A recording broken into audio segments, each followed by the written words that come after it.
Welcome to the Lean Out Your Business podcast, a show dedicated to helping entrepreneurs accelerate business growth and simplify success. I'm your host, Krista Grasso, and I've been working with businesses for more than 2 decades to help them lean out and optimize what's working while eliminating anything that's not adding value. So if you are ready to get more time back in your day, more profit in your business, and to do business differently, growing and scaling on your terms, let's dive into today's episode. Hello, and welcome to another episode of the Lean Out Your Business podcast. Today, we're going to be talking about shortcuts, and specifically the hidden cost of shortcuts and how, while they may look shiny and great on the surface, they often lead to short-term results and can end up having a really negative impact on the business. And the reason I want to talk about this right now is I am seeing so many businesses in this place of reactivity where they are pivoting or they're making quick decisions or they're falling into the lure of these overnight success strategies because there's so much uncertainty and they're in such a place of not having confidence that the things that they're doing are going to work or seeing evidence that the things that they're doing are not working. And so it puts people in a bit of a reactionary mindset and reactionary state. And when this happens, this is when that overemphasis on shortcuts ends up coming up. And sometimes people aren't even conscious of the fact that they're making shortcuts. Other times they are, but they think I've got a problem right now I need to solve. So I'm going to do this right now. And they aren't thinking forward or long term because their emphasis right now is just on bringing in revenue to close the gap that's in their business currently. So before we dive into this episode, what I do want to say is if you find yourself in that place where you almost have that feeling of desperation, like you have to close revenue right now, you're not quite sure what to do, and you find yourself in a little bit of that fear-based state, I would recommend actually holding this episode and coming back to it at a later point in time.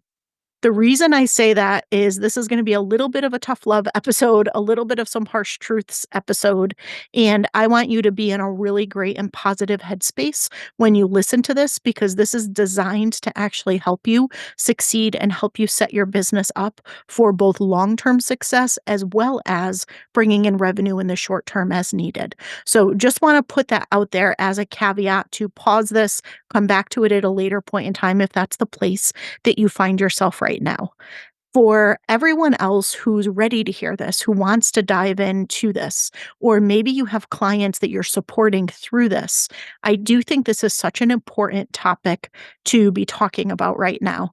And I'm going to say again, shortcuts lead to short-term results.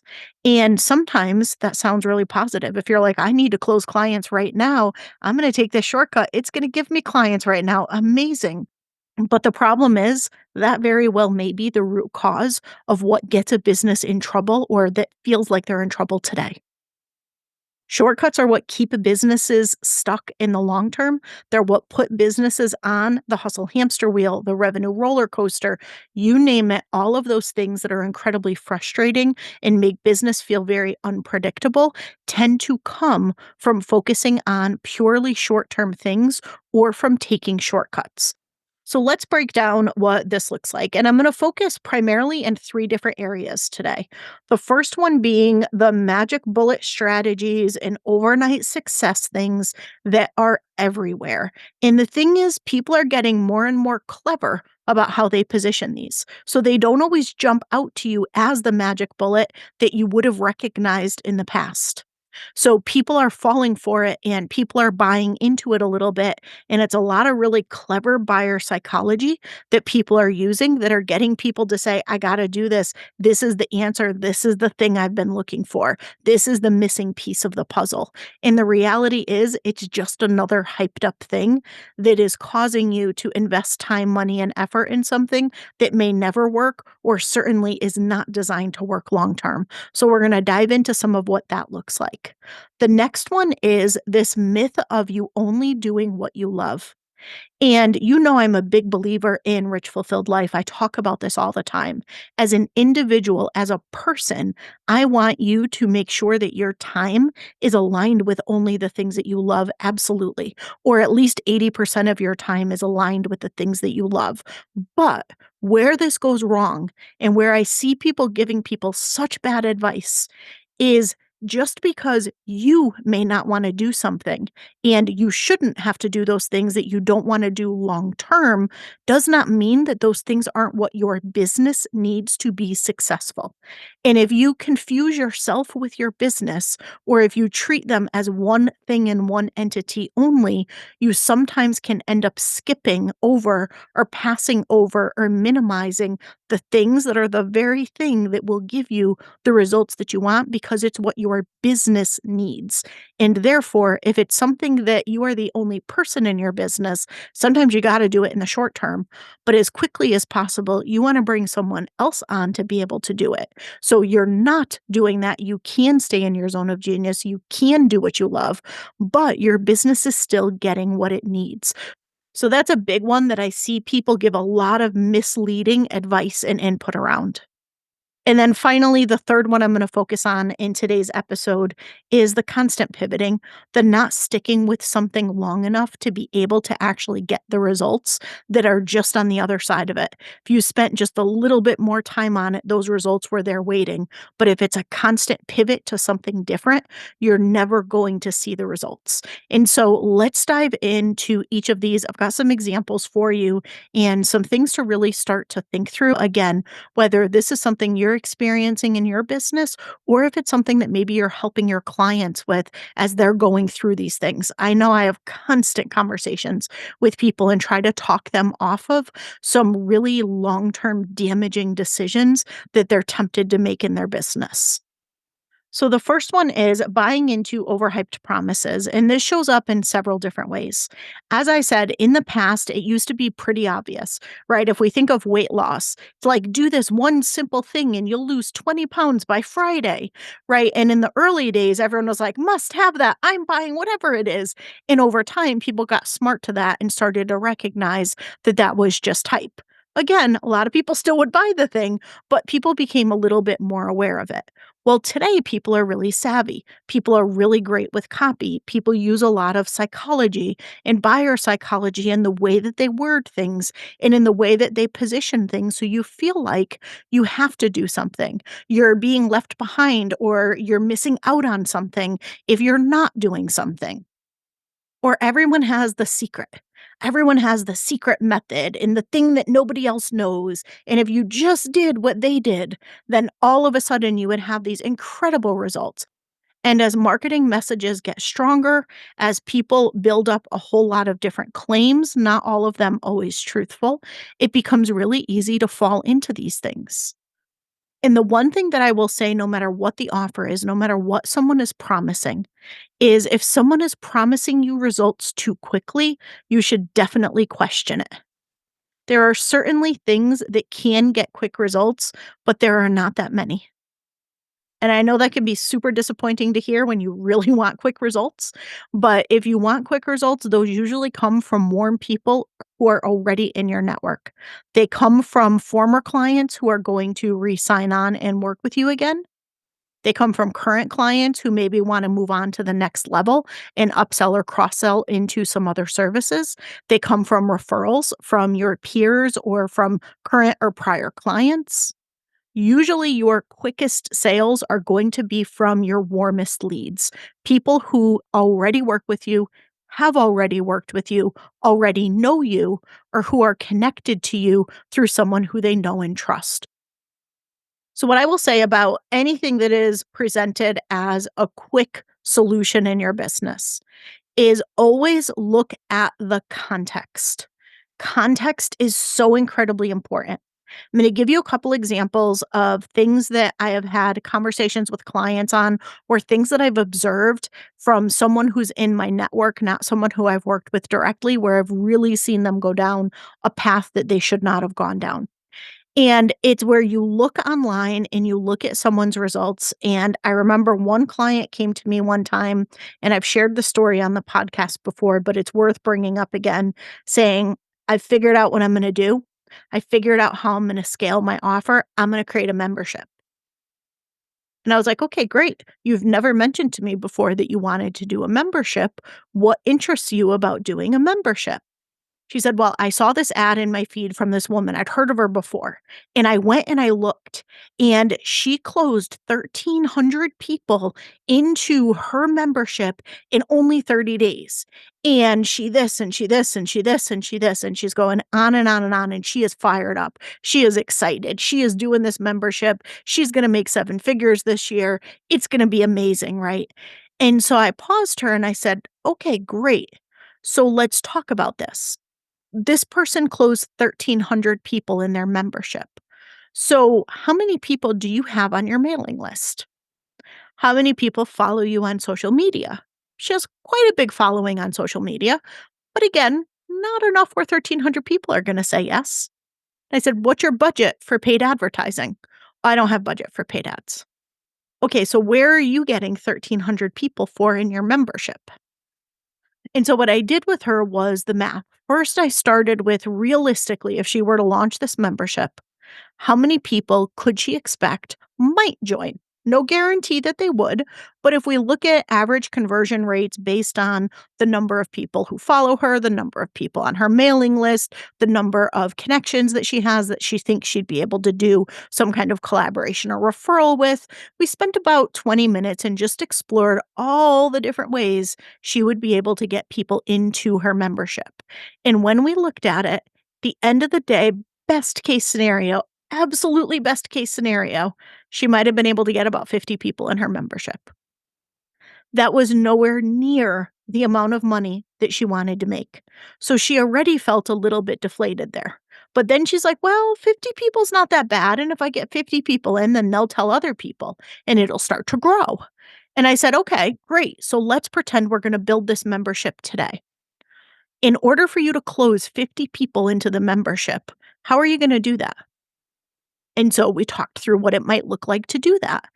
And she has none of those pieces in place because the membership doesn't exist. So we talked about operationally, what's it going to take to actually build the membership, to set it up, to write the emails, to come up with a conversion event for it, to deliver on it. How is she going to deliver? She hadn't even thought through what it was going to be like for delivery. She was just thinking she was going to sell this membership. She wasn't thinking about what she was going to teach, what she was going to have to load into a portal, what platform she was going to use. She was thinking of none of it. She was enamored by this possibility of 1,300 people in the next 30 days joining this magical mystery membership that did not exist yet. And as we talked through it more and more, she recognized, "Oh, I would make a whole lot more money if I just sold a few more of my coaching packages." I was like, "Mhm, you sure would." Sell the scalable offer you already have. Don't go create a membership. Like, if your dream is to lead a community and to have a membership, by all means, I will help you build the most amazing membership possible. Let's go all in. Let's do this thing. But don't get enamored by what someone else did, thinking this is the answer to my problems. And that was the challenge with what she was doing. She wasn't approaching it from a place of, my vision has always been to do this. I want this so badly. She was doing it from a place of, how can I quickly get to 7 figures? And I see what this person did, and I think I can do it too. So I'm going all in on it. And it wasn't, she didn't even care about a membership. She had no interest in a membership. She just thought it was going to be a quick win path to 7 figures. It would not have been a quick win path to 7 figures. It would have been wildly disappointing financially. It would have been a huge amount of work. And she did not have the operations in place that could support it from a team perspective or from a system perspective. And so it would have cost her so much that she probably would have actually impacted the current scalable coaching offer that she already has in her business. And so context is everything.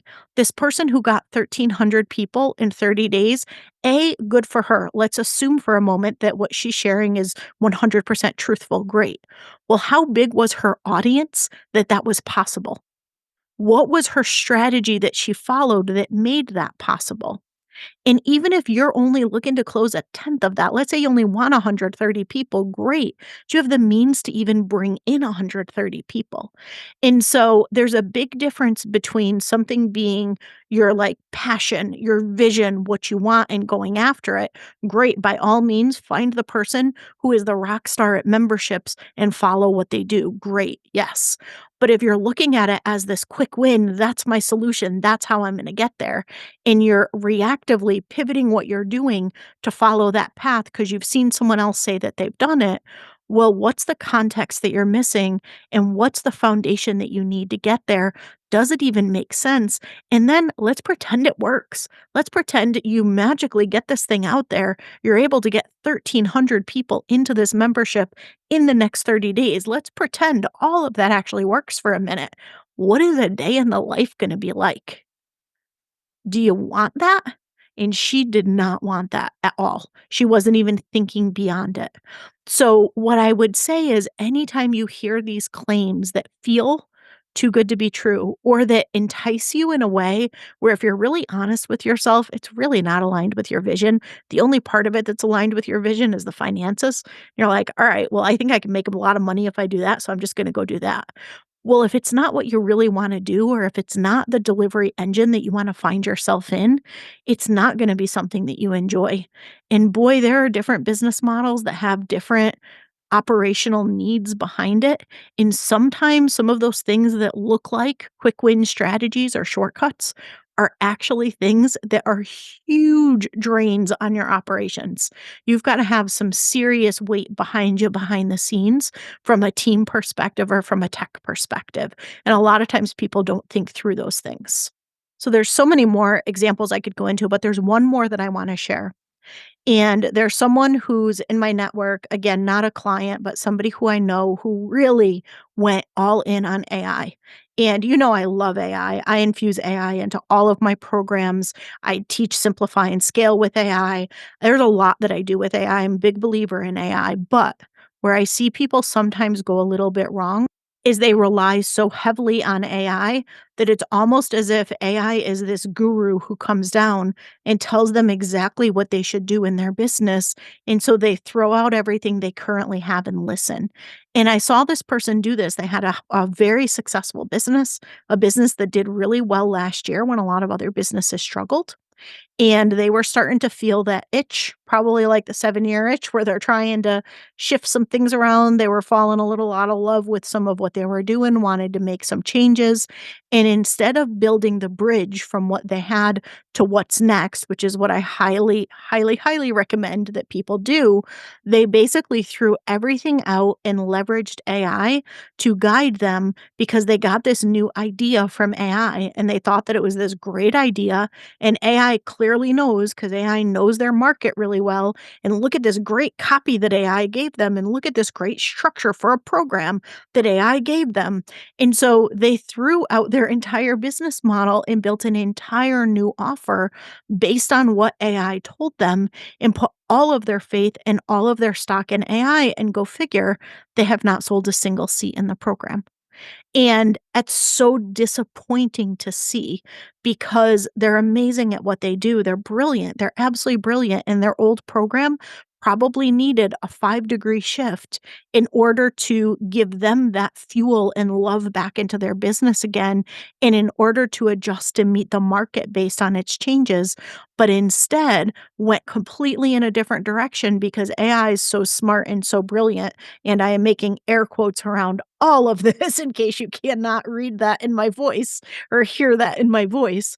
And it didn't end up working. It wasn't right. Yes, AI can help with so much research and it is incredible in so many ways. And it also does not substitute for real conversations with real people. And it does not take the place of your vision. At the end of the day, based on conversations I've had with this person and what I know about them, I would be really hard pressed to think that this new program is what their vision was. I don't think it's what their vision was at all. I think they got caught up in the bright shiny of what AI told them, and they made a really big mistake in my opinion, and So far, that seems to be the case. Now, will they course correct it? Will they figure out what's wrong and find messaging that lands and find pricing, packaging, and positioning that lands? Yes, I have full faith that they will do that. But this is a really big diversion that did not need to happen because they're buying into overhyped promises. And sometimes those overhyped promises come from an ad that pops up in your feed when you're on your phone. Other times, it's something that tools like AI throw at you or that somebody recommends to you in a mastermind that you're a part of or a program that you're part of. And so always figure out contextually is what's being shared or the results that somebody's promising or the thing that somebody's saying, does it match your context? Because if it doesn't match your context, it's probably not going to work the right way. Don't be enamored by easy. Right? I'm sure this person thought, "This is simple, this is easy, look, AI gave me everything." Great, and did it land? No. Now the real work begins, right? So don't be enamored by easy. If you take the shortcut in the short term, you are gonna get short-term results, if any results, and then you're gonna have to do the work anyway. And if anything, you're then gonna be in a worse place when you have to do that work. So those are just a couple examples about overhyped promises. Again, I could probably talk for about 10 days on all of them. There's probably many that come up in your mind when you think about that. Your feed is filled with them every single time you open up your phone, right? But I do want to move into the next topic, which is refusing to do what your business actually needs because you've bought into you should only do what you love. And I know I talked about this a little bit in the intro, but I want to make a big distinction between you personally and your business. And if you think of a Venn diagram where you're in one circle, your business is in another circle. At different stages of your entrepreneurial journey, there's more overlap than others, right? One of the things I help people do is kind of get themselves out of the day to day of the business. And so I'm pulling those circles further and further apart. And so they're bringing in that really solid, trusted right hand person who can run so much of the business for them. So they have more separation from the business and they can truly just do what they love. But in the early days of business, a lot of times people are wearing so many different hats. And even as you start to build out a team, if you're not a really great leader yet, you still wear all the hats and you pay people to do things that you usually end up going in and redoing or checking anyway, right? And so as your leadership skills grow, as your team grows, as you start to move into multi six, seven, multi seven figures, all of a sudden you do start to separate yourself more and more from the business. But in the early days, those circles are pretty heavily overlapped. And the challenge with that sometimes is people confuse doing what they love as a person with doing what the business needs as a business. And those are not the same thing. Even if you are selling primarily your own services, if you are the one who is delivering the services, if you are the one who is leading the group coaching program, if you are the one creating and teaching the course, right? Whatever it is that you are doing, no matter how much you are central to the business, your business is separate from you. And I think that is so important to keep in mind because I have seen so many people buy into this lie of only doing what you love and never doing anything that you don't. And a result of it is their business will never get where they want to go. And I'm saying that very black and white because there's, yes, always exceptions, sure, but I don't believe you rely on having to be the exception. And so you want to make sure that your business has what it needs to be successful, even if those are not things that you personally are passionate about or personally want to do. An example of that, you've heard me talk so often about SPSDI: strategy, planning, systems, team, and insight. Your business cannot scale in a simple, sustainable way without those things. That is the foundation of a scalable and sustainable business model. You have to have the right strategies. So, strategies meaning you've got a scalable business model, you've got a scalable offer suite, you've got something that's connected back to the vision so it's aligned for where you want to take things. Planning, once you have that clarity, you know what you need to do and what your team needs to do to get there. You've got goals, you've got measures, you're breaking things down, you're clear on what you need to do operationally, you're clear on what you need to do from a marketing and growth perspective, and you're clear on what it's going to take to deliver an exceptional client experience and run your business efficiently. Systems.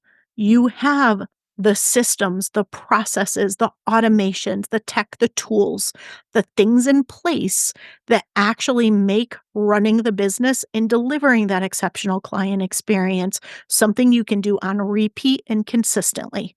Your business can scale to whatever size with the tech and tools and systems that will get you there without breaking down as you add more clients. Team, you've got the right people to surround you. And I still think one of the most critical and pivotal roles is that right hand person who I call a CSOO, Chief Strategy and Operating Officer. Right. And then insight. You've got to have insight into what's working and what's not.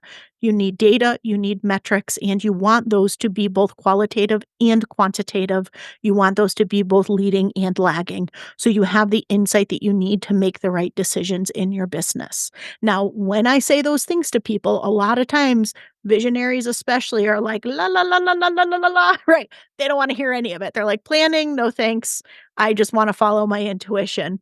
Systems, meh, somebody else can do that. I don't want to do it. I know it needs to be done or so and so needs, knows what needs to be done. Team also includes leadership. So sometimes people are willing to hire but aren't necessarily invested in up-leveling the way that they lead and stepping into true visionary leadership, and that can really hurt their results. And in other times, they're really reluctant to bring on the team. In insights, right, either they don't collect data or they don't look at their data or they don't let data really support their decision making. So these are the things that your business needs. I don't like musts and shoulds in business, but I will say your business must have those things if you want to scale in a simple, sustainable way.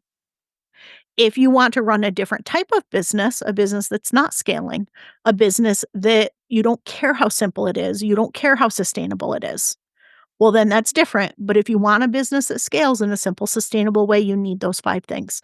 And it's your business itself that needs it. So if they are not things that you love, if they are not things that you want to do, then what you need to do is invest in them by having someone else do them. But you can't not do them and expect to get the same results as you would get if you had them. And that's where I see the disconnect. Yes, you can say, I hate systems. I'm never doing systems. I will never, ever have a business with systems. I'm guessing that's not you because you probably would not be listening to my podcast if that were true. But let's just pretend for a moment that that was the case. Okay, cool. If that is the decision that you're making, that's a decision that you can make, but you cannot expect your business to get to a certain level, your clients to have a certain experience, your team to have a certain experience, or for you to ever be out of the day to day of your business if that's the decision that you're making. So it's really important to ensure that your business has what it needs, even if it's not something that you personally love to do. And I'm going to give an example here, and this one kind of bridges our first category and this category. And there is this business that used to basically teach people how to build a business that was all around what they love to do. And on the surface, it sounded super sexy. And people loved the idea of what she talked about. People would talk about what she talked about all the time. Isn't it amazing? I can scale my business and not do paid ads. Isn't it amazing? She says I could do this and not do this. I could have this and not do this. I remember having a conversation with someone one time and she said, I think I'm going to join so and so's program. I really love the idea that I'm going to be able to scale my business to 7 figures and I'm not going to have to do paid ads. And I was like, "Okay, interesting. How did you find out about her program? Like, where did you first come across her?" And she said, "Oh, I saw an ad on Instagram." And I was like, "Hold on, let me get this right. So you're gonna join the person's program that will help you scale without doing ads based on an ad that you saw that they were running?" And she paused for a second and said, "I didn't even realize that." And so I see these sorts of contradictions all the time. And it's like, A, did she even get her business to 7 figures? Who knows? But let's say she did. Great. Well, she's clearly running ads. So how is it that she's going to teach someone to get there without running ads? So it's really important to think beyond just the things that are in your own zone of genius and ensuring that you're spending your time there to look at what outside of your zone of genius does your business need and who do you need where maybe those things are their zone of genius. And anytime you are buying into the only doing what you love type of hype that can be really prevalent, just make sure that you are recognizing when it's about you personally and when it's about the business and the business model itself, and just be really wary of someone who is doing do as I say, not as I do, because I do find that to be really dishonest. And the third one is not sticking with things long enough to see success or to see results. And in times like right now where people are being a little reactive and looking to pivot or getting worried about things not working and being tempted to make changes, I really want to caution you to say, have you given something the time that it needs? And this leads into the first one and the second one too. Are you, since we were talking about paid ads in the last example, doing paid ads in your business? And you go into this and you're buying into the hype that you will just have this flood of people ready to give you money and buy your offer right now on the spot, having heard of you 3 seconds ago, right? I hear from people a lot of times, paid ads, they're just not working. And it's, is it that they're not working or have you not given them the adequate time to work? Is it that they're not working, or have you not paid close enough attention to the data and made adjustments and tweaked them and done what you needed to for as long as you needed to for them to start to drive the type of results you want in the business? Paid ads is a big one that I see people throw money at out of more desperation, saying, I'm going to invest in these and I know it should take time, but secretly I'm expecting to get instant results from it. Right, and of course, we always want instant results from it. I just kicked off some new ad campaigns. I'm in the learning period. It is painful. I want people to see my ad, realize that what I'm selling is the most amazing thing on earth. They needed it yesterday and immediately buy. We all want that. Of course we do. And it's easy to hope that that is what happens. But the realistic side of it is that these things take time. And anytime, especially you are going for a cold audience, even if you're doing retargeting, even if you're doing things along those lines to try to get in front of people who are familiar with your work, you still have to get in front of just the right person with just the right offer at just the right time when they are looking for your solution and they are ready and able to buy. There's a whole lot of things that need to align for those conversions to happen, especially in a high ticket scenario. And so, too often, what I see is somebody will invest in ads and they won't let it run long enough. And then they pivot away from it. They lost all this money. They're back to the starting place. And then they'll go and pivot and they'll try some direct message campaign or something along those lines. And then that won't work the way that they wanted. And so they'll pause it and they'll pivot and they'll go do the next strategy. And it's strategy after strategy after strategy. Sometimes the pivot is with their offer. Sometimes it's with the way that they're marketing or trying to sell their offer. And it's this constant cycle of start something, stop something, pivot and start something else, stop it, pivot and start something else. And again, it comes from a place of the best of intentions. But a lot of times you can get caught up in the hype of it shouldn't be this hard. I should be able to see results quicker.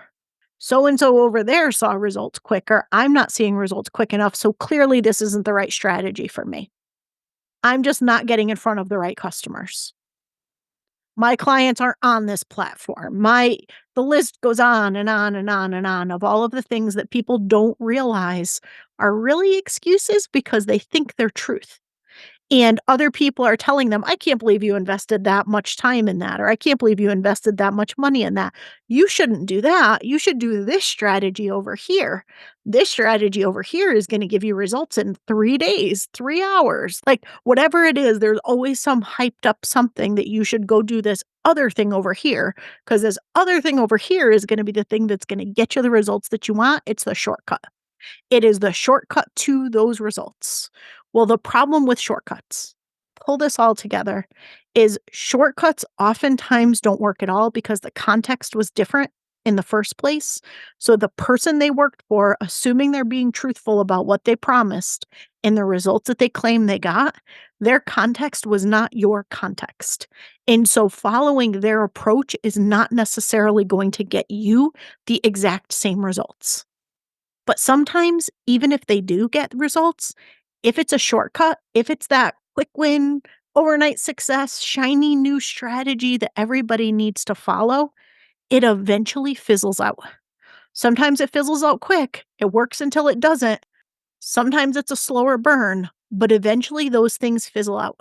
And you need to keep reinventing and reinventing and reinventing and pivoting and starting, stopping, pivot, start, stop, pivot. It's this cycle that just repeats and repeats and repeats when you're trying to take shortcuts and when you're trying to do things that are going to quickly get results without doing what your business really needs, without building the foundation in the ecosystem that your business really needs, without putting in place the SPSTI, the strategy planning systems team and insight, without investing the time and the focus and the cycles in making those small optimizations and adjustments, without focusing on Kaizen, which is small continuous improvements and changes for the better, where you're not throwing something out and pivoting, but you're instead making these micro adjustments and you're testing and you're seeing how it goes. And then you're making another micro adjustment and you're testing and you're seeing how it goes.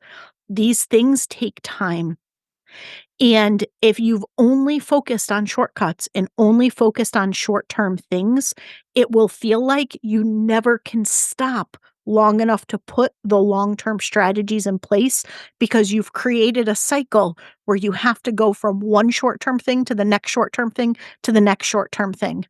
And your hope every time is that that short-term thing doesn't stay a short-term thing. It becomes the thing that works. Things are gonna get easier when you get past this thing, this milestone. You hit 7 figures, you hit multi 7 figures, you find a right-hand person, you do whatever it is that that next milestone is. You think if you just take this shortcut to get there, things are gonna be great on the other side of it.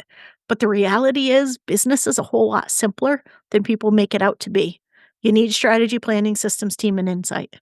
I will say that over and over and over and over again because it is what your business needs to scale in a simple, sustainable way. It is what your business needs to get yourself out of the day to day. It is what your business needs so you can do the pieces that you love and your business still has what it needs with other people doing the pieces that they love that are different from what you love. So here's the thing. Shortcuts and short-term strategies have their place. Sometimes you just simply have to because of the current state, but don't let that become the normal. Make sure that you have those longer term strategies in place. Make sure that whatever you are investing in, you are giving it the right amount of time, the right amount of focus, and the right amount of improvement, that you're actually analyzing it, you're measuring what's working, you're making those micro adjustments, and you're continuing to reevaluate and continuing to improve. Scaling is in the optimization. Long-term success is in the optimization. Constant starts and stops and pivots, all that does is lead to a whole lot of overwork, a whole lot of overwhelm, and a whole lot of burnout eventually. It is not a sustainable success strategy. If you've invested in something like paid ads, or if you're thinking of investing in something like paid ads, don't do it until you know that you can give it the amount of investment that it's gonna need before it's gonna give you a return. If you go into it with 3 months worth of budget thinking that you're gonna get that money back in 3 months, you're probably not. And so you need to go into things with eyes wide open and approach things at the right time. Don't look for the magic bullet. Don't look for the overnight success. Don't let yourself get caught up in the hype of, well, if I just do this one thing, all of the results that I want are going to come. Don't buy into the myth of easy. Scaling can be simple. You know, I am all about that. And it's what I am so committed to helping businesses do is simplify how they scale. But scaling is not easy. And anyone who tells you it is completely and entirely full of it. So you always need to do what you need to do right now in the short term from a place of making sure you've got healthy cash flow. You can pay everyone on your team. You can pay yourself. You can invest in growing the business. You can invest in scaling the business. You're always going to want to look at what can you do right now to bring in the revenue for that if you don't already have those long-term sustainable strategies in place. But as quickly as possible, you want to make sure that you're carving out the space to put those strategies in place too. Because if you keep waiting to break through whatever that next milestone is, thinking that that's when you're going to focus on it, the reality is that once you hit that milestone, you're just going to have another set of challenges right in front of you, and you're not going to have the time to do it then either. You've got to commit to do it now. All too often, we play lottery with our business. We're looking for the big ticket that's going to pay off, and all of a sudden, all our problems are going to be solved. And the reality is, it's a lot of small incremental changes, optimizations, and continued work that is ultimately going to get you where you want to go. And I know that is not sexy. It's not what people want to hear, but it is the truth. The most successful businesses are the ones who do the same thing over and over again. But the key is they are constantly improving. They are constantly making those small adjustments and changes for the better. They have a Kaizen mindset and they're leveraging that to make sure that they are getting the best possible results and long-term sustainable results without pivoting in a reactionary way before something has had a chance to gain traction. So if you want to dig a little bit deeper into what it really actually takes to scale your business in a simple, sustainable way, I have an upcoming workshop, my Scale Smarter workshop. I've run this one for a couple years now, and it's something that people really love and get a lot of value out of. I have charged for it in the past, but right now I'm offering it completely free. Head over to strategicopsinstitute.com/scale smarter, and you will be able to go ahead and register for that. And it's going to be an hour-long diving into what it actually takes to scale your business in a much more simple and sustainable way, and to really say goodbye to a lot of the chaos and complexity and things that businesses experience as they're navigating through that messy middle of multi-six to multi-seven figures. So we'll dive deeper into some of the topics from this episode and really set you up for success and scale. So again, head to strategicopsinstitute.com/scale smarter, all one word, and go ahead and get registered. And I look forward to seeing you in the workshop. Thanks so much for tuning in. I will see you again next week. Thanks so much for tuning into this week's episode. If you have not yet taken our scalability assessment, I invite you to head to leanoutmethod.com/assessment and take our interactive assessment that's going to help you look at how simple, how sustainable, and how scalable your business currently is. It includes personalized recommendations of where to focus next to get your time back, to increase your impact, increase your profits, and ultimately step into your rich, fulfilled life. And finally, we'd love to see you inside our signature program, Simplify to Scale. You can head to leanoutmethod.com/ops to find all of the details on how we can help you uplevel your operations and get out of the day-to-day of your business.